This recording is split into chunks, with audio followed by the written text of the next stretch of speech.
Jim spent decades doing physically demanding jobs. Over the years, injuries to his neck and back have piled up, leading to pain, weakness, and loss of coordination, making even simple daily activities a challenge. My father and I, we had a cattle ranch in South Texas, and we raised large animals. You can get yourself hurt. I've treated my body like a stick. I've just always worked with my back. I've done a lot of walking. I was a stationary engineer in Houston, Texas for the last 25 years, and I ran high-rise office towers, boilers, chillers, that kind of thing, and it involved a lot of walking, a lot of steps and stairwells and so forth. I started having more falls, and I injured my own self with, the loss of coordination in my legs. I'd trip over my feet, end up flat in the concrete. Because of my neck problems, I'm starting to walk like a question mark. Jim's injuries made getting out of bed, standing, and walking extremely painful. I have loss of coordination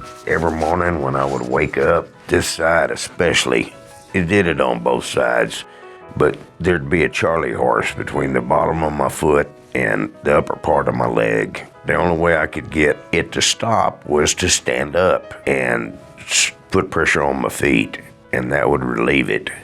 That got real old because when I stood up, my legs were normally unstable, and with the Charlie horses, it was even worse. So I was always grabbing for something to hold on to until I got the stability and where I could go to the bathroom. That was primarily the reason I woke up. Throughout his life, when the pain got to the point he could no longer function, he underwent traditional open back surgeries that were unable to relieve his pain. In March of 2021, Jim sought help once again, only for his hometown surgeon to recommend a third spinal fusion. It's been a slow degenerative process. My first neck surgery was in 1984. My second one was in 87, 2003, and 2014.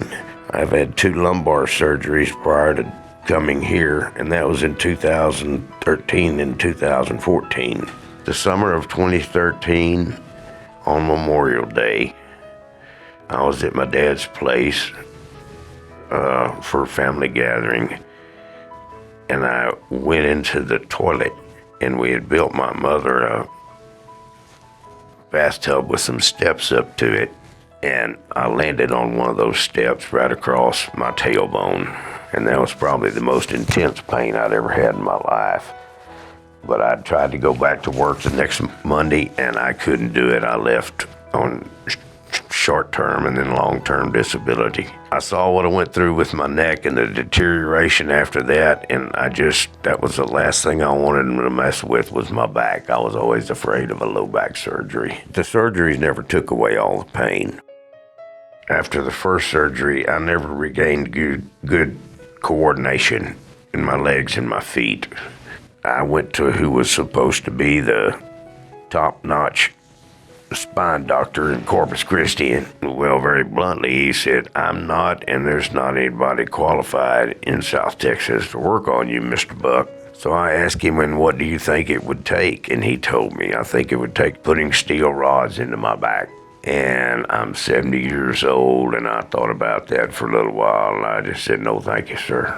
Jim knows firsthand over half of spinal fusions fail after 2 years, and not wanting to endure the agonizing recovery again, he contacted the Bonati Spine Institute after seeing the American Medicine Today show on Newsmax TV. I'm a news junkie, so I'm on Newsmax and things like that all the time. And I saw him and his program, and it made sense to me. And plus I could do it outpatient, which means I didn't have to stay in a hospital. I called one day and I talked to Katanya. She said, "Get us some of those x-rays and the MRI that I had done and send them to him," which I did. Dr. Bonati called me himself. What really impressed me is on the phone call, he told me what problems I was having. Good morning, Mr. Buck. I'm reviewing your MRI, and you have problems associated with several levels. You have a spinal stenosis, and this is creating problems on the 1, 2, 2, 3. You have some damage on 3, 4 on the vertebra, 4, 5, and 5S1. All these areas are going to create major discomfort. The main problem on 2, 3 will be affecting your groin and giving some weakness on your leg. The 3, 4 will give you some weakness on your knee.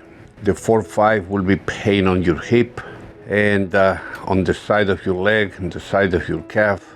And the 5th one will be giving you pain on your gluteal area and on the back of your leg, all the way down to your foot. After that call with Dr. Bonati, Jim felt his prayers were answered, so he got in the car for a 17-hour drive to Hudson, Florida for an in-person evaluation. Dr. Bonati talked to me in terms that I could understand. He told me a lot of the symptoms that I was having. Dr. Bonati to me was God sent. I wasn't going to consider it anymore. I was just going to go through what I always did. Get up. It took me about 3 hours every day to get moving, just going back and forth, trying to stretch my spine because of the stenosis at the base of it. It was assuring to shake his hand and look him in the eye. But yeah, I was willing to trust him. At the Bonati Spine Institute, patients are evaluated, have imagery taken if needed, and meet with a surgeon to discuss what's necessary to resolve their pain. Can you fix me, Doc? Oh, yeah. Yeah? Yeah.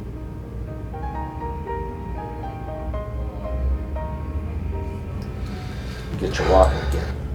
Patients like Jim require multiple procedures. However, many like him discover that within a week of the initial evaluation, they are finished with their surgical summary and are headed home. I didn't have to make a massive lifestyle change or figure out how to live in San Antonio or Dallas or someplace like that. I came down here on Monday and did my initial all that, and I came in Tuesday for the first surgery. Then one Wednesday, then one Thursday. And they let me take Friday off, and my final one this morning.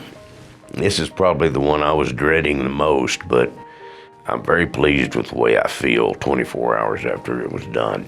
The targeted Bonati spine procedures use conscious IV sedation, allowing the surgical guest to remain awake and communicate with the surgeon. This way, the patient knows exactly when the pain that brought them in is eliminated. I don't remember feeling any pain. I remember Dr. Bonati, I guess, I don't know who asked me if I could feel this. No pain on the side? Got it.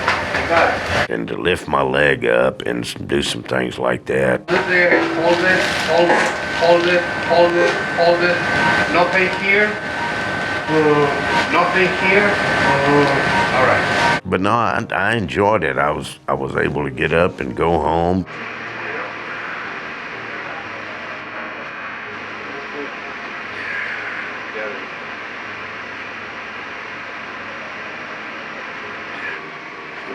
Like that in a while. I don't remember how long. Looking good, Jim.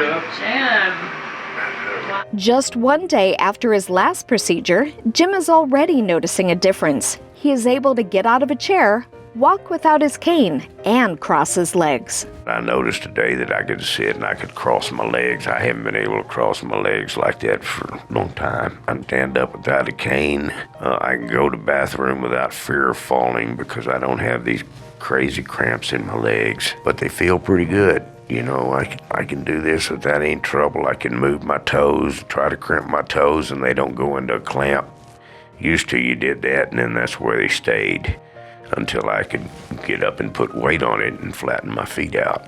Jim tells us about his tailored experience at the Bonati Spine Institute and what he's looking forward to doing when he returns home.